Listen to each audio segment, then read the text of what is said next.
meeting up to one. So I think it really helps groups that, everybody likes train wreck. Evan, how about you? Yeah, so I think we use social media in a lot of different ways. Obviously, it's an incredible promotional vehicle. It's a viewer relations tool. It's increasingly important to win buys with agencies and with sponsors, similar to what Matt was talking about. It's a sort of a focus group at scale. We've had some really interesting experiences sort of tapping into rabid fans and getting their input. I think it's an interesting industry in terms of back to measurement again. It's very much in its infancy. There's Trender, there's Social Guide, there's Bluefin, a couple other folks in the space, and we have a lot of competition, I think, with other networks in terms of who is the most social network, which shows are the most social.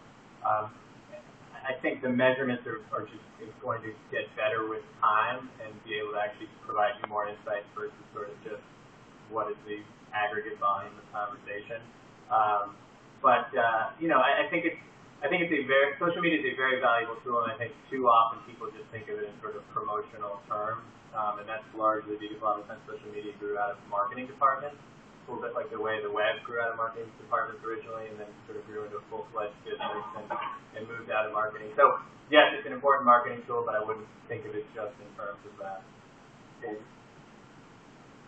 A lot of clients are still trying to figure out how to use social and commerce and kind of combine them together and measure the effects of it. Social itself is pushing us in a lot of good directions because inherently with social for digital content means you can have now a frictionless experience on the commerce side as long as you team that properly. So yes, it is a good promotional tool, but if they land on your site afterwards or someone hears about it, you don't allow them to use the pretty much purchase content and consume it. There's no point. They land, they get stuck, they hit something, they just go back away. So I think we're seeing a lot of social content instead of traditionally where, okay, I talk to you about giving video, give a book, or so on. People would normally write that down, put it on their wish list, maybe send email reminders themselves. Now people will just buy it on the spot because it's that easy, and they'll walk home and it'll be delivered via the cloud onto their device already. So they just don't have to think about it anymore, and that's the beauty of trying to make that experience as frictionless as possible. On top of that, there's a bit of relevancy of social that's inherent, especially in commerce. There's only limited real estate on these devices. How do you know for social how much is being dedicated to a lot of social activities versus traditional, say, recommendations or reviews activities? You could look at a company, say TripAdvisor. They're pretty interesting.